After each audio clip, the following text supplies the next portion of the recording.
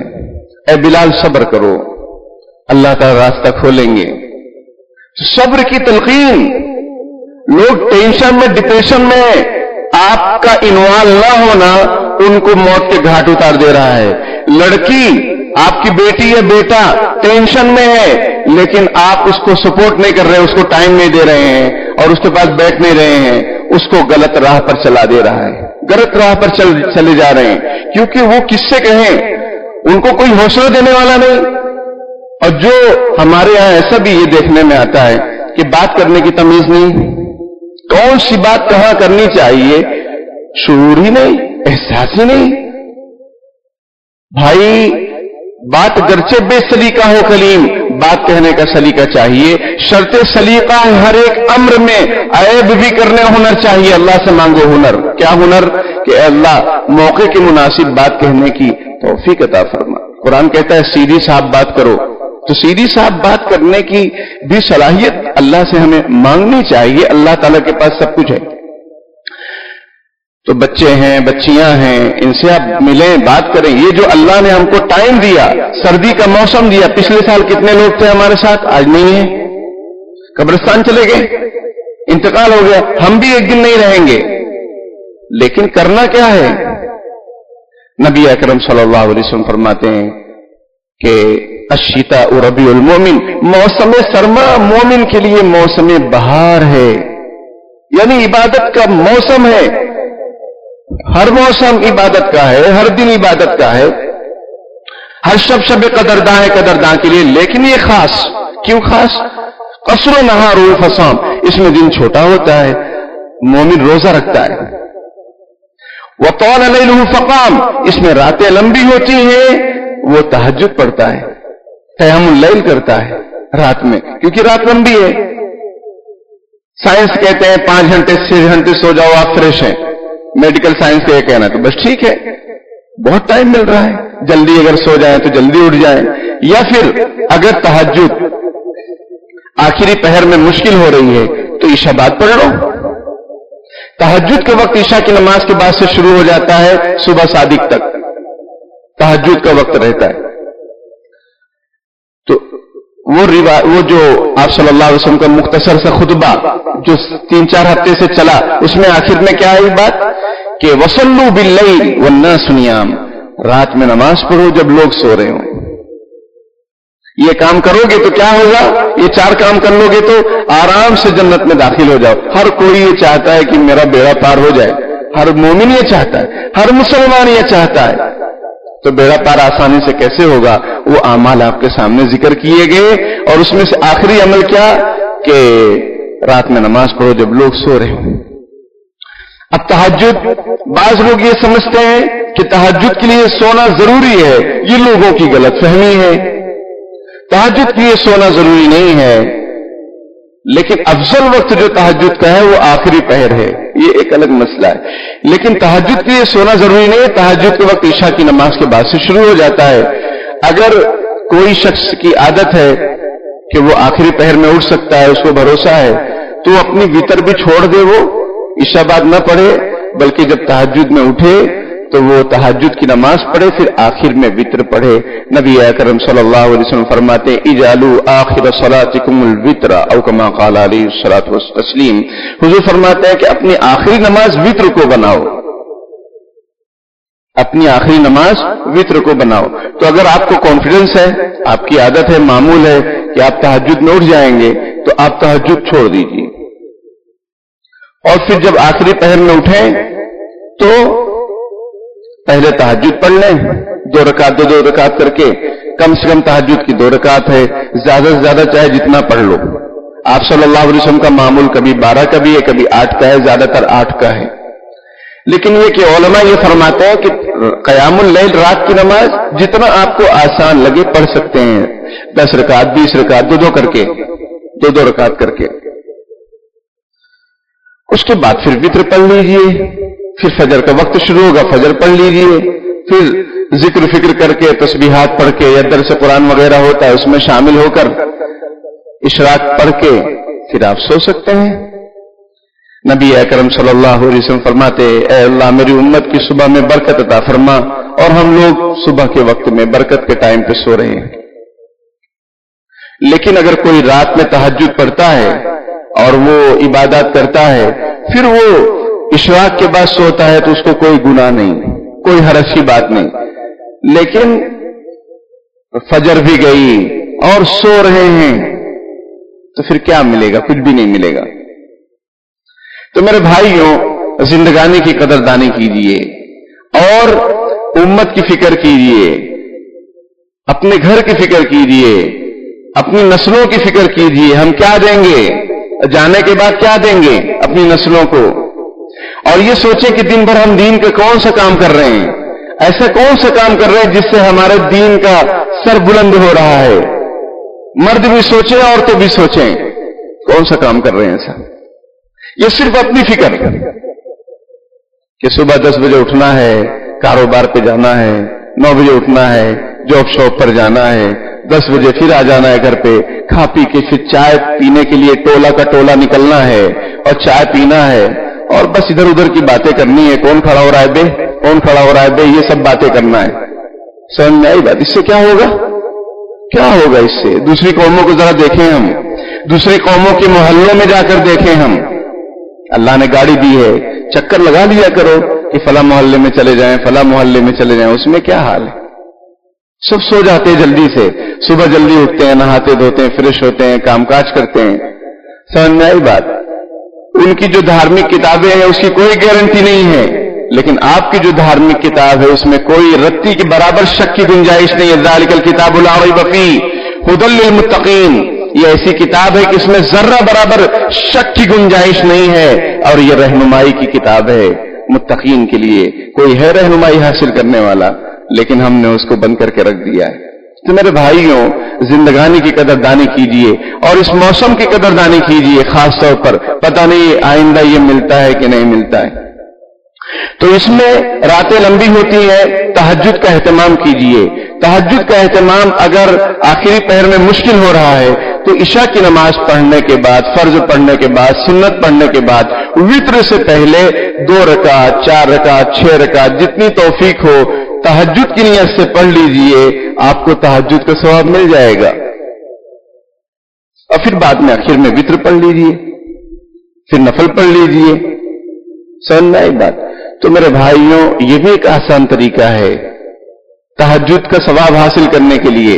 اور تہجد کے بارے میں نبی اکرم صلی اللہ علیہ وسلم فرماتے ہیں علیکم بقیام اللیل، تم پر لازم ہے کہ تم رات میں کھڑے ہو، نماز پڑھو۔ ایک حدیث میں ہے کہ مسلمان پر ضروری ہے کہ وہ رات میں نماز پڑھے، چاہے دودھ دوہنے کے برابر ہی کیوں نہ پڑھے۔ جیسے جب دودھ دوہا جاتا ہے تو ایک مرتبہ دوہتے ہیں، پھر رکتے ہیں، پھر دوہتے ہیں، تو ایک مرتبہ جو دوہتے ہیں پھر رکتے ہیں، پھر دوہتے ہیں، تو جو بیچ کا ٹائم ہے اتنی دیر ہی کیوں نہ ہو لیکن رات میں نماز پڑھو۔ حضور فرماتے ہیں ہر ایک کے لیے ضروری ہے۔ اور مولانا علامہ اقبال رحمۃ اللہ علیہ فرماتے ہیں عطار ہو، رومی ہو، رازی ہو، غزالی ہو، کچھ ہاتھ نہیں آتا بے آہ سحرگاہی۔ کہ چاہے فرید الدین عطار رحمۃ اللہ علیہ ہو، چاہے مولانا رومی ہو، چاہے فخر الدین رازی رحمۃ اللہ علیہ ہو، کوئی بھی بڑا سے بڑا اللہ والا علامہ ہو، مفسر ہو، محدث ہو، کچھ ہاتھ نہیں آتا بے آہ سحرگاہی۔ جب تک وہ رات میں نماز نہیں پڑھیں گے، تہجد نہیں پڑھیں گے، اللہ کی ولایت نصیب نہیں ہوگی۔ شیخ جنید بغدادی رحمۃ اللہ علیہ کا انتقال ہوا تو کسی نے خواب میں پوچھا کہ حضرت آپ تو بہت بڑے اللہ والے، آپ کا کیا ہوا؟ اللہ نے کیا معاملہ کیا؟ تو فرمایا کہ جو میں پڑھتا پڑھاتا تھا، جو بیانات کرتا تھا، وہ سب ہوا ہو گئے، بس وہ رات کی تنہائی میں جو چند رکعتیں میں پڑھتا تھا وہی کام آئیں، باقی بیانات اور سب کتابیں اور واعظ اور ارشاد وہ سب دھرے کے درے رہ گئے۔ تو میرے بھائیوں، رات کے پچھلے حصے میں کچھ دولت لٹتی ہوتی ہے، رات کے پچھلے حصے میں کچھ دولت لٹتی ہوتی ہے، جو جگتا ہے وہ پاتا ہے، جو سوتا ہے وہ کھوتا ہے۔ ہماری قوم کو اگر مشاعرہ مل جائے تو رات بھر واہ واہ کرنے کے لیے تیار ہیں، لیکن رات میں 2 رکعت نماز پڑھنے کے لیے، اپنے گناہوں کی معافی مانگنے کے لیے، اپنی آخرت کی بگڑی بنانے کے لیے اللہ کے سامنے کھڑے ہونے کے لیے تیار نہیں ہیں. اور رات کی جو نماز ہے وہ نفل نماز ہے، تو اس کے لیے مسجد آنا بھی ضروری نہیں ہے. بات سمجھتے ہیں؟ آپ اپنے گھر میں پڑھیے. حدیث شریف میں رسول اللہ صلی اللہ علیہ وسلم نے ارشاد فرمایا کہ اپنے گھروں کو قبرستان مت بناؤ. مطلب قبرستان میں جس طریقے سے نہ سجدہ ہوتا ہے نہ نماز ہوتی ہے. بات سمجھتے ہیں؟ قبرستان میں قبر پر نہ سجدہ ہوتا ہے نہ نماز ہوتی ہے. تو اس طریقے سے تم اپنے گھروں کو قبرستان مت بناؤ، بلکہ اس میں نماز پڑھو. نماز کون سی؟ یہی نفل نمازیں، سنت نمازیں. فرض نماز تو مسجد میں پڑھنا واجب ہے، فرض نماز تو مسجد میں ہی پڑھنا ہے، لیکن جو نوافل ہیں یا سنتیں ہیں اس کو آپ اپنے گھر میں پڑھ سکتے ہیں. تو میرے بھائیوں بزرگوں، حضور علیہ الصلوۃ والسلام فرماتے ہیں کہ سردی کا موسم مومن کے لیے موسم بہار ہے. لوٹ لو.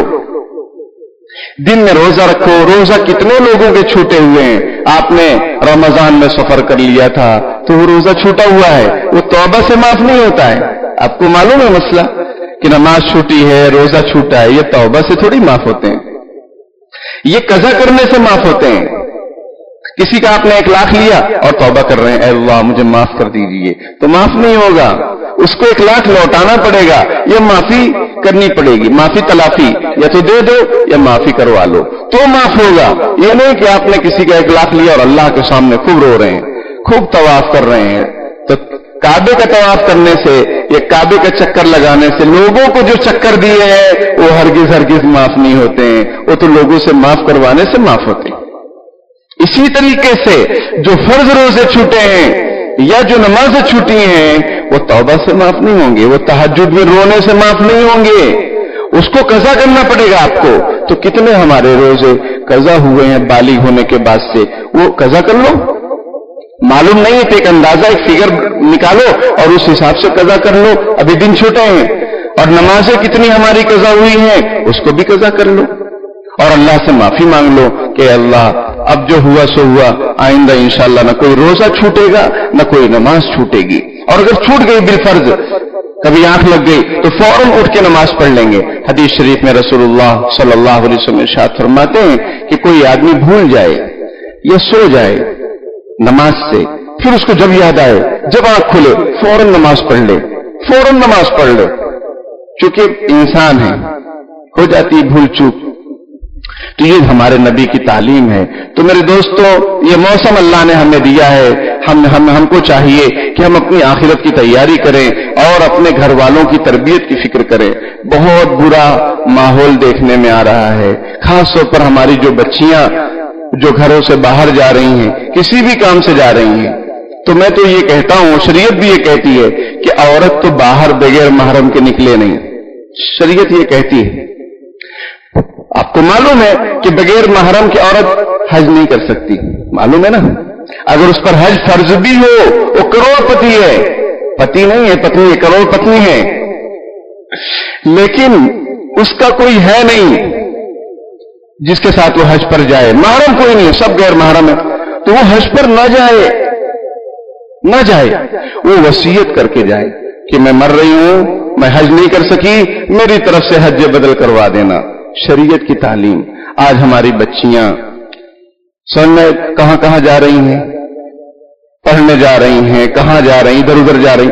تو بہتر یہ ہے کہ آپ خود لے کر جاؤ، خود لینے جاؤ، خود لے کر جاؤ، خود پہنچاؤ، خود لینے آؤ. سب سے بہتر طریقہ یہ نہیں کہ آپ نے ان کو گاڑی دے دیا، جاؤ آزاد. وہ بچیاں ہماری نیک صالح ہیں، اس میں کوئی ڈاؤٹ نہیں ہے، لیکن ان کی جو سہیلیاں ہیں، کتنی رپورٹس سامنے آئیں کہ سہیلیوں نے نیک صالح بچی کو برباد کر دیا. اور اس ماحول میں جس میں پلان ہے، پری پلان سب کچھ ہو رہا ہو، اس میں ہم آنکھ بند کر لیں کہ ہاں سب سیف ہے. کتنی بڑی غفلت کی بات ہے، کتنی بڑی غفلت کی بات.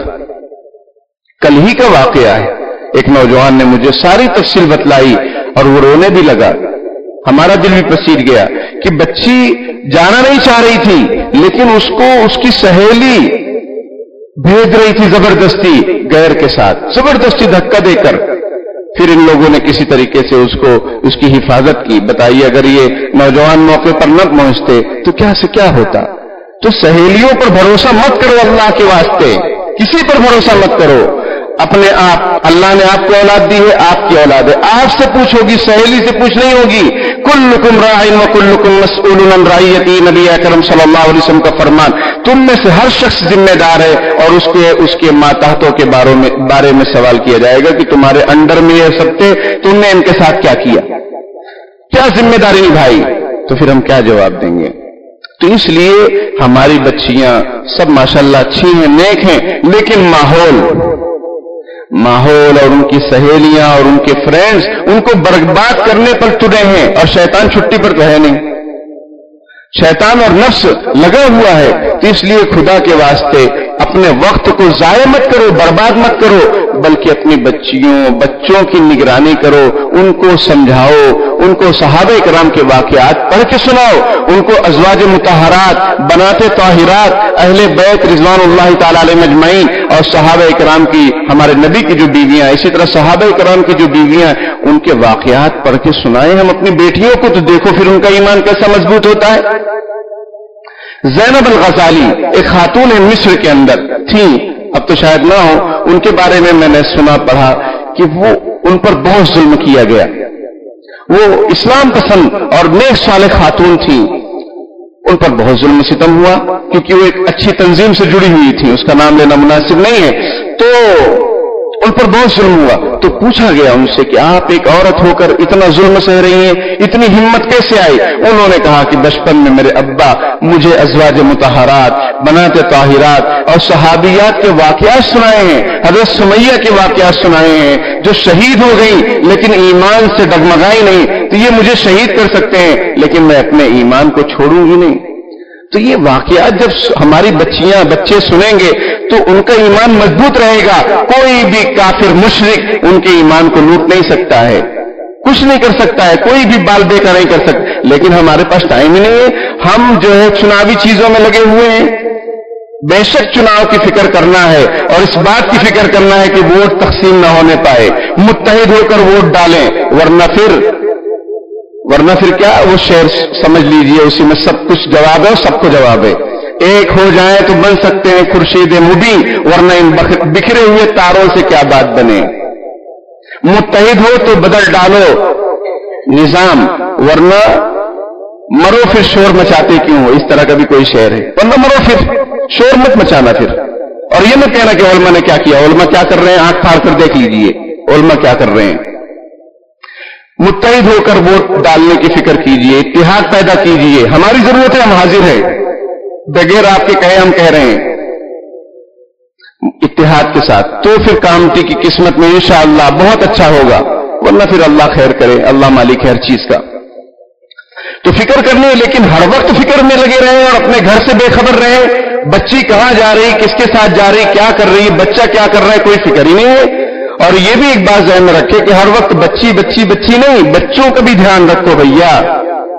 یہ بھی کباڑہ کر رہے ہیں کسی کی بچی کا، کسی کی بیٹی کا. تو دونوں کی فکر کرنا ضروری ہے، دونوں برابر ہیں، دونوں ایک ہماری دونوں آنکھ کی طرح ہیں، بیٹی بھی بیٹا بھی.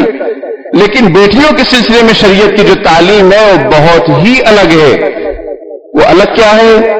بیٹوں کے بارے میں نہیں کہ وہ گھر میں بیٹھے رہیں، عورتوں کے بارے میں ہے کہ گھر میں بیٹھے رہیں، قرار سے رہیں گھر میں، باہر نہ نکلیں، باہر نکل رہے ہیں تو پردے کے ساتھ نکلیں، مکمل پردے، بغیر محرم کے سفر نہ کریں. سمجھا؟ یہاں تو ہو ہی رہا ہے کہ بچی اکیلے کہاں کہاں جا رہی ہے، امجری جا رہی ہے اور وقت سے پہلے اماں بن جا رہی ہے. یہ حقیقت ہے جس کو کوئی مائی کلال انکار نہیں کر سکتا ہے. اور اس حقیقت کو اگر بدلنا ہے تو آپ کو شریعت کی جو حقیقت ہے اس پر عمل کرنا پڑے گا. پڑھائی سے اسلام منع نہیں کرتا، اقرا بسم ربک الذی پہلی آیت ہے، لیکن وہ پڑھائی جس سے ان کی عزت آبرو محفوظ نہ رہے، ایسی تعلیم پر اسلام لعنت کرتا ہے. اللہ سے کرے دور تو تعلیم بھی فتنہ. بات سمجھ رہے ہیں؟ اللہ سے کرے دور تو سیاست بھی فتنہ، کیونکہ سیاست کا ماحول گرم ہونے والا ہے. کچھ بھی کریں گے جیتنے کے لیے، کچھ بھی مت کریے، بکیے مت، کسی کی بات میں مت آئیے. دیکھیے جو کینڈیڈیٹ جیت سکتا ہو، جس کے جیتنے سے فائدہ ہے ہمارے ملک کے، ہمارے سماج کا، بس اس کی فکر کیجیے. ہم سے زیادہ آپ لوگ عمر میں بھی ہیں، تجربہ میں بھی ہیں. اللہ تعالیٰ کہنے سننے سے زیادہ عمل کی توفیق عطا فرمائے. آمین. وآخر دعوانا الحمدللہ رب العالمین. بسم اللہ الرحمن الرحیم. اللهم لك الحمد كله ولك الشكر كله وإليك يرجع الأمر كله. اللهم لا أحصي ثناء عليك أنت كما أثنيت على نفسك. رب اغفر وارحم وأنت خير الراحمين. اللهم صل على سيدنا محمد وعلى آل سيدنا محمد وبارك وسلم. ربنا آتنا في الدنيا حسنة وفي الآخرة حسنة وقنا عذاب النار. رب ارحمهما كما ربياني صغيرا. ربنا اغفر لي ولوالدي وللمؤمنين يوم يقوم الحساب. رب اغفر وارحم وتجاوز عما تعلم انك انت الاعز الاکرم. پیارے اللہ، ہم ظاہر میں آپ کے بندے، حقیقت میں نہایت گندے ہیں. پیارے اللہ، ہمارے دلوں کی گندگی کو دور فرما دیجئے، ہمیں بندگی کا سلیقہ عطا فرما دیجئے، شرمندگی والے کاموں سے ہماری حفاظت فرما دیجئے، برے دن سے، بری رات سے، بری بات سے، برے خاتمے سے ہماری حفاظت فرما لیجئے، خاتمہ بالخیر نصیب فرما دیجئے، کلمے والی، شہادت والی، مدینے والی مقبول موت نصیب فرما دیجئے. پیارے اللہ، جو بیمار ہیں ان کو شفا کامل عاجلہ مستمرہ دائمہ نصیب فرما. جو مقروض ہیں غیب سے ان کے قرضوں کی ادائیگی کی شکلیں پیدا فرما. جو ناجائز قید و بند میں پکڑے ہوئے ہیں، جکڑے ہوئے ہیں، باعزت میں رہائی نصیب فرما. ہمارے مرحومین کی مغفرت فرما، ان کے درجات کو بلند فرما، ان کی قبروں کو نور سے منور فرما. ہمیں ان کے لیے خوبی سارے ثواب کرنے کی توفیق عطا فرما. ہمیں ان کے لیے بہترین صدقہ جاریہ بنا. پیارے اللہ، ہم سب کو مرنا ہے، موت سے پہلے موت کی تیاری کرنے کی توفیق عطا فرما. غفلت سے، لایانی سے، بیکاری سے، جھوٹ سے، فراڈ سے، غیبت سے، بہتان سے، بے دین، بدزبانی سے، بدگمانی سے ہماری حفاظت فرما. پیارے اللہ، ہمارے تینوں حرم پاک کی حفاظت فرما، مسجد اقصی کی حفاظت فرما، فلسطین، غزہ، ملک شام میں مسلمانوں کی مدد فرما، سوڈان میں مسلمانوں کی حفاظت فرما. مسلمان جہاں کہیں بھی پریشان حال ہوں ان کی پریشانیوں کو دور فرما، انسانیت پر رحم فرما. پیارے اللہ، ہمارے اس وطن عزیز کی حفاظت فرما، اس کی سرحدوں کی حفاظت فرما. یہاں امن و شانتی قائم اور دائم فرما، پیار و محبت قائم اور دائم فرما. پیارے اللہ، ہر طرح کے کالے قانون سے ہمارے اس وطن عزیز کی حفاظت فرما. مسلمانوں کی جان، مال، عزت، آبرو کی حفاظت فرما. مساجد کی، مدارس کی، مراکز کی، خانقاہوں کی، قبرستانوں کی حفاظت فرما. پیارے اللہ، مسلمانوں میں سیاسی شعور بیدار فرما. ہر طرح کی غفلت سے، بے وقوفی سے ہماری حفاظت فرما. پیارے اللہ، سیاسی شعور بیدار فرما، سیاسی حکمت عملی نصیب فرما. پیارے اللہ، ہمیں بہترین حکمران نصیب فرما. پیارے اللہ، مسلمانوں میں جذبہ خدمت پیدا فرما. دھوکہ دڑی سے، چوری سے، فراڈ سے ہماری حفاظت فرما. ہر طرح کی چوری سے، بجلی چوری سے ہماری حفاظت فرما. پیارے اللہ، علاج و معالجے کو آسان فرما. علاج و معالجے کے سلسلے میں بھی جو فراڈ ہو رہا ہے، پیارے اللہ، امت مسلمہ کی حفاظت فرما. مسلم ڈاکٹروں کو ہدایت نصیب فرما. پیارے اللہ، سیاست کے سلسلے میں بھی جو دھوکہ دڑیاں چلتی ہیں، پیارے اللہ، عافیت کا معاملہ فرما اور خدمت کے جذبے سے کام کرنے کی توفیق عطا فرما. پیارے اللہ، ہر طرح سے بڑھ چڑھ کر مسلمانوں کو حصہ لینے کی توفیق عطا فرما اور خدمت کے جذبے سے، آخرت کے جذبے سے اور آپ کی رضا کے جذبے سے ہر کام کرنے کی توفیق عطا فرما. ہمارا جینا، ہمارا مرنا آپ کی رضا کے لیے ہو، آپ کے دین کی سربلندی کے لیے ہو. پیارے اللہ، ایسا فیصلہ فرما. ہمیں اور ہماری نسلوں کو دین کی خدمت کے لیے قبول فرما، ملک و ملت کی خدمت کے لیے قبول فرما. جزا اللہ عنا محمد صلی اللہ علیہ وسلم ما هو اہلہ برحمتک یا ارحم.